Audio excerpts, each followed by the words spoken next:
Whether you already have a solar installation or you're planning for one, in this video I'm going to show you how to optimize your setup for peak performance. With a small amount of effort and a few tweaks, you could enjoy a faster payback time and a reduced carbon footprint. Let's do it.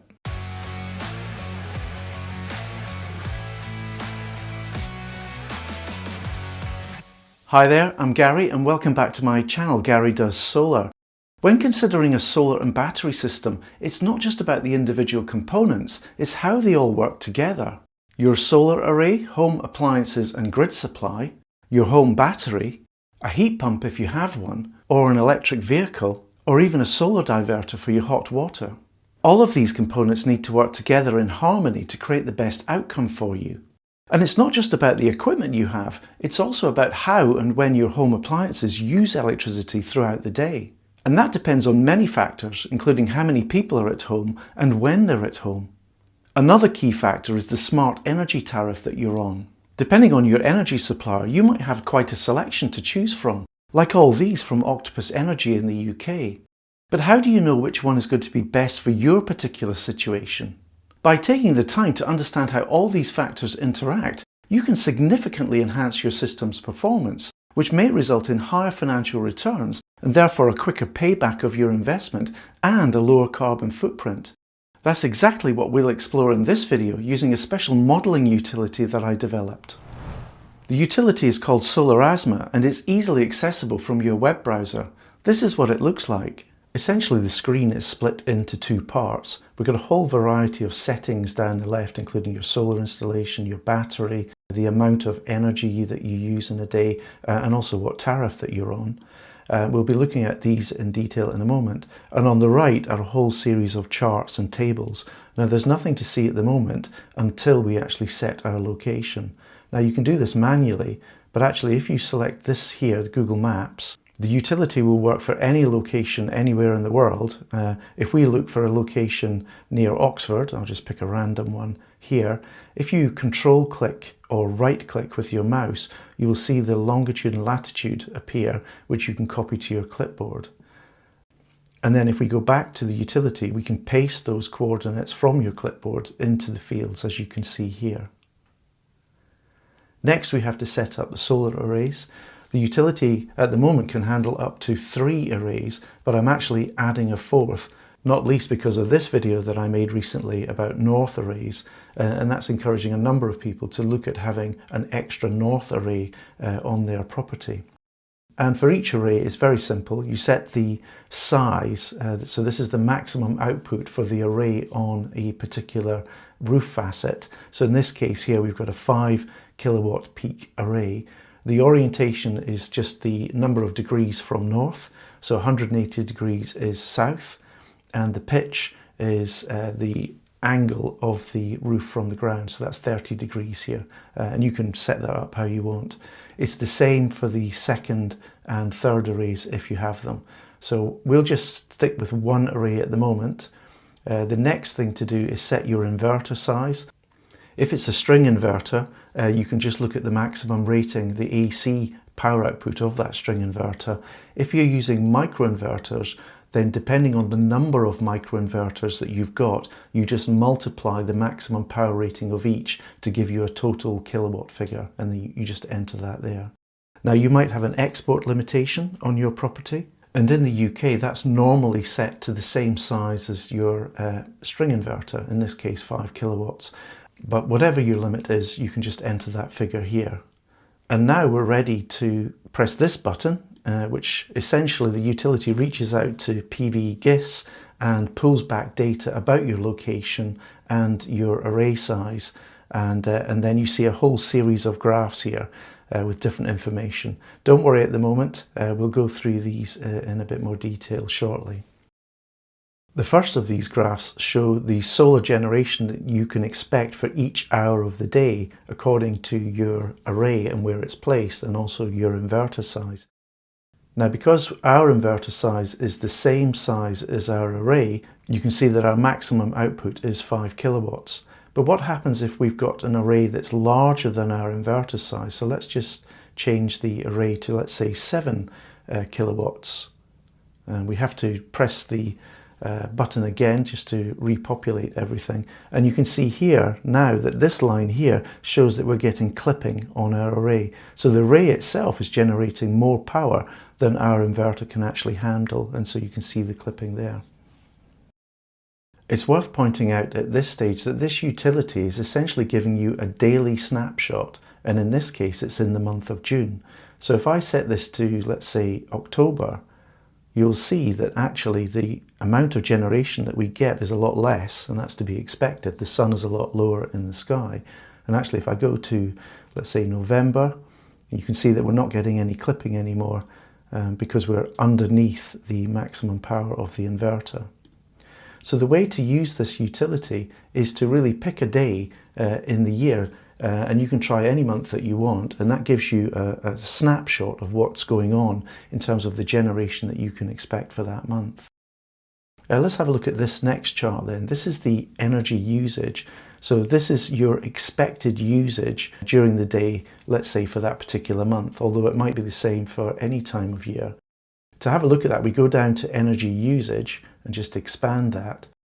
You can either, if you want, you can actually enter the actual values for every hour of the day, which you can do as a list here of comma delimited values, or you can just choose from a variety of templates that I've got here. Let's say you're using electricity mainly only in the evening, and you're using, I don't know, 24 kilowatt hours during the day, and you've got a base load of, let's say, 400 watts. If I press this button here, you can see it updates the energy usage accordingly. I'll put it back to what I had here, which I think was this one, mainly morning and evening. We'll keep everything else the same and just update the chart. And you can see it's using, roughly 24 kilowatt hours of electricity in the day. If we go down then, now we're looking at the energy tariff. So if I just close that and open the energy tariff, this can be as complex as you like. At the moment, we've got a basic energy tariff where the import price is the same no matter what time of day you're using electricity, and you're getting zero payment for any export. But we can change that, and let's just use this tariff from Octopus Energy in the UK called Octopus Flux as an example. And if I go down, I can enter a postcode here, and you can see that it gives me the rates. So what I'm going to do now is populate all of these rates into the utility. So just give me a couple of seconds to do that.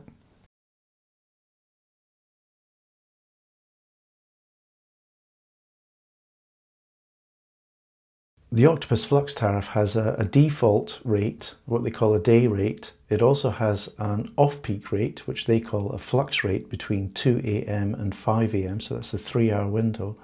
And that's a lower price for electricity then. And then in the afternoon, there's a peak import rate, which again is 3 hours, and that starts at 4 PM. The utility does allow you to add a couple of extra peak or off-peak import rates for some of the more complex tariffs, but for Octopus Flux, we don't need to do that.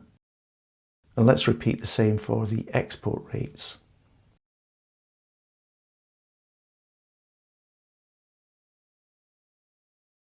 With Octopus Flux, it's the same story. You have a day rate, you have an off-peak rate between 2 and 5 AM, and then you have a peak rate between 4 and 7 PM.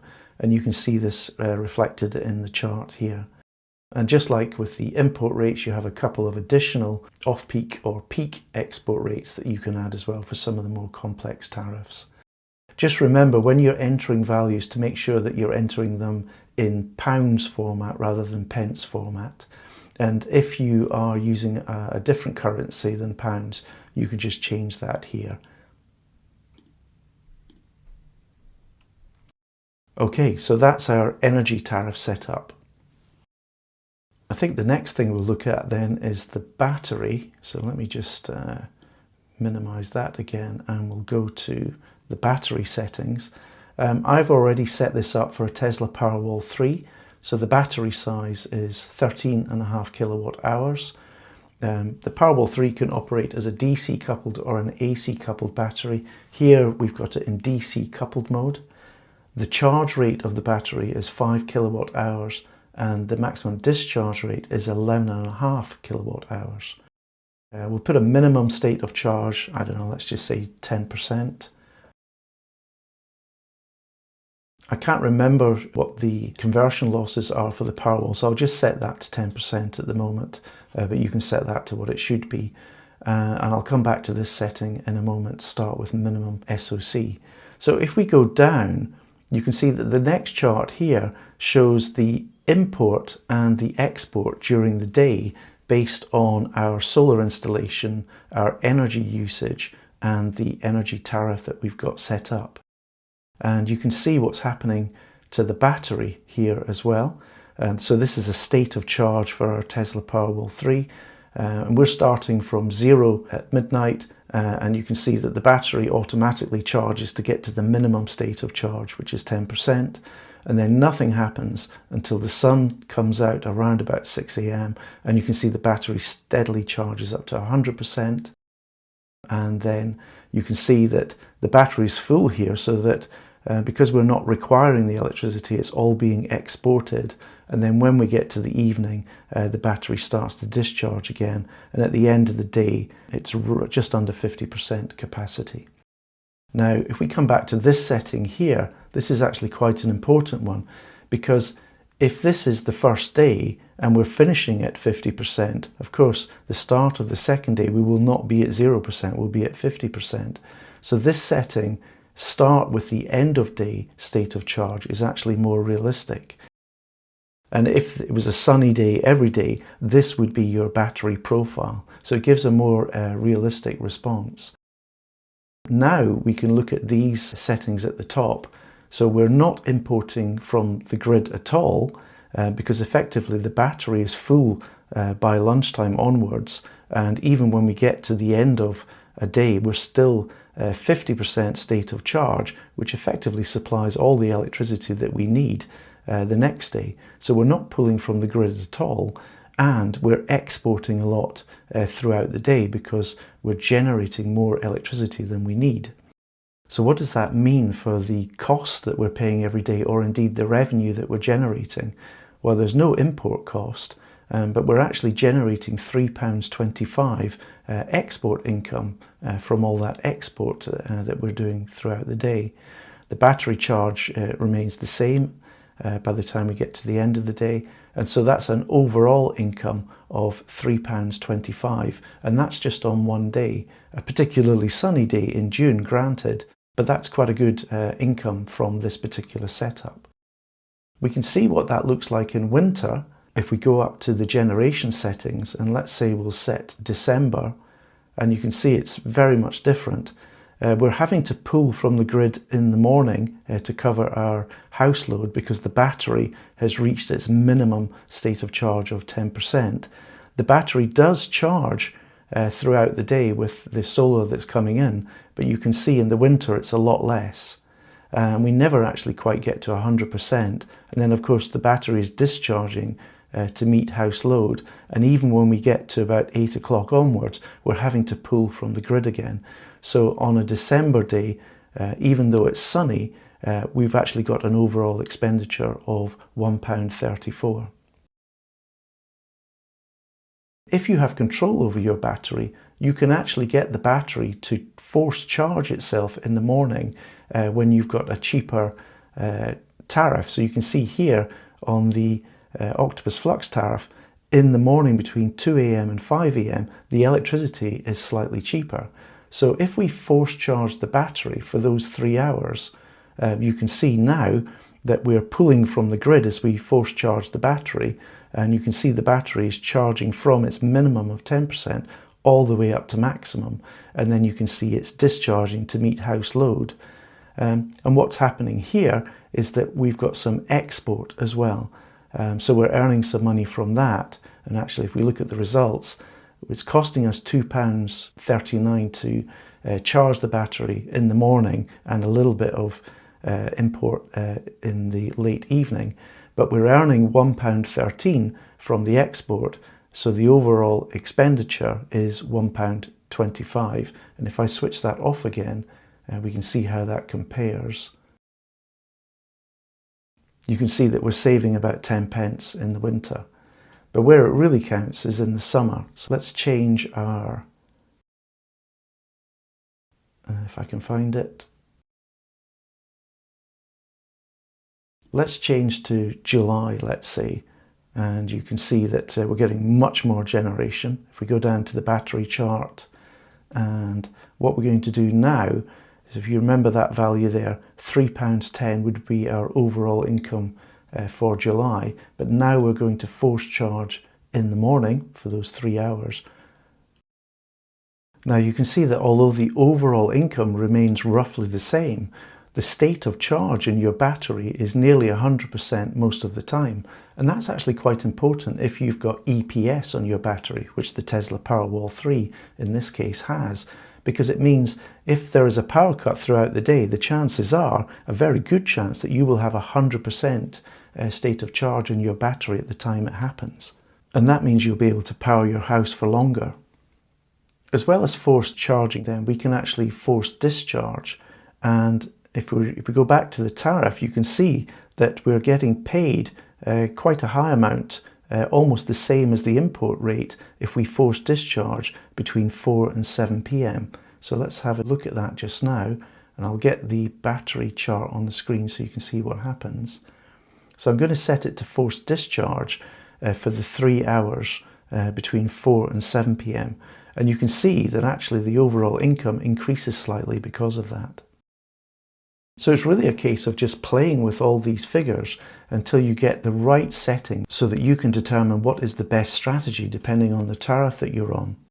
And actually, if you really want to get into it, you might be interested in this series of videos I've made here about effective strategies for smart tariffs, no matter what kind of smart tariff that you're using. And then you can try out these strategies with your solar setup or the solar setup that you're planning to get. Now I notice here that because we've forced discharged, we haven't got any power left in the battery here to cover us over late evening. So what I can do is set a discharge down to maybe 30% instead of 10%, and that's not quite enough to cover us. So we'll do, say, 50%. Yeah, a bit more, let's say 55% here. And now you can see that we're hardly needing to draw from the grid, but we are preserving our overall income. Now what's interesting about the Octopus Flux tariff and this high export rate in the afternoon is that if you have a west-facing array, you can really benefit from this. So let's just go up, and what we'll do is we'll create ourselves a second array. So let's change the first array to 4 kilowatts peak, and that will be at 90 degrees. So that's our east-facing array. And then we'll set ourselves another 4 kilowatt array, and this one will be at 270 degrees or west-facing, and we'll make the pitch the same, 30 degrees. So if we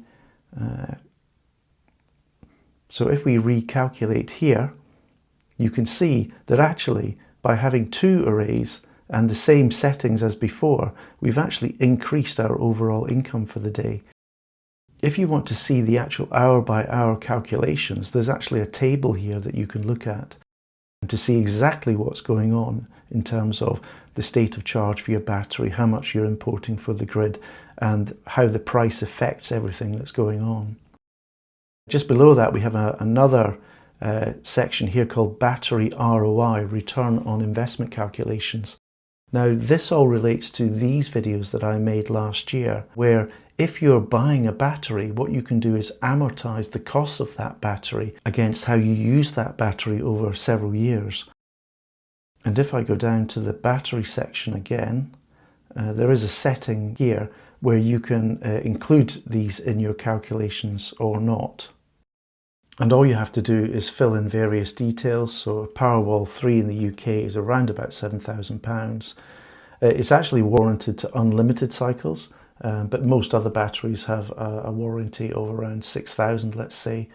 You can determine how many battery cycles you're using per day. It's worth looking at that. So if I go back up to the battery here, essentially this is roughly just under 1 cycle here, because we're going, let's say, from sort of 10% down to about 20%. So it's just less than one cycle. But if you're using more than that, you can just set that to what you want. And then you can enter details about the warranty that you're getting here. I can't remember what the Tesla Powerwall is. It's something like 10 years and maybe 80%. And with all that information entered, you can effectively get a cost per kilowatt hour of your battery. There's one final chart to show you then, and this is the estimated annual solar generation from your array or your arrays if you have more than one. And this is data from the PV GIS utility. So you can see here that we have two arrays and we have color coded it so you can see the difference in generation between the arrays for each month of the year. And you can see the total here, which in this case 6,347 kilowatt hours for two 4 kilowatt arrays. Okay, so that's a brief introduction to the tool and all of the various settings. It does look a bit scary when you first see it, but there's nothing to be worried about. You can save your settings if you want, and then you can load them in. So if you're trying different combinations of things, this can be quite useful. And if you screw anything up, don't worry, you just click this button to reset everything back to its defaults. A couple of other settings then. This one, the array calibration factor. If you have real data, once you've got your installation installed, you can see with this chart on a day like this, which is a sunny summer's day in July, we should be generating around 56 kilowatt hours. If you find that your array is not doing so much because of maybe shading issues, you can actually reduce this. You just slide that until it matches the actual data that you're getting. And typically you might find that your array is performing better than you expected. So again, you can just match these, which effectively synchronizes the utility with the actual data that you're getting. There's one other slider here, which is the sunshine level. Of course, not every day will be sunny. So it may well be July, but it's, it could be a cloudy day. So for a cloudy day, I normally set this about halfway. You'll still get generation, of course, but not as much as you would get if there were no clouds. So this is a handy one for modeling different types of day, at different times of the year. So if we do December again, you can see that we're really hardly getting any generation at all in December if it's not a sunny day. And if it is sunny, you can see, it doesn't improve that much, but we are getting more than double if the sun's out. This utility will continue to improve over time with new features, and I'm actually working on one that will give you an annual view so that you don't have to do any of this manually. And I'm always looking for ideas for new features. I've actually got a list of, I think, of about 20 or 30 new features, but please do give me ideas because I'm developing these tools for you. And I think they're a really good way for you to supercharge your solar and battery setup. I hope you found this video useful, and if you'd like to try out the utility for yourself, it's available to all my Patreon members. You can sign up today using the link here at the top right. Now, becoming a Patreon member involves a small monthly fee, but this goes a long way to covering the development costs of the utilities that I offer, and it directly supports the work on this channel. A huge thank you to everyone who supports my channel in this way, including these terawatt and gigawatt tier members. Your support really makes a difference. Until the next video then, all the best.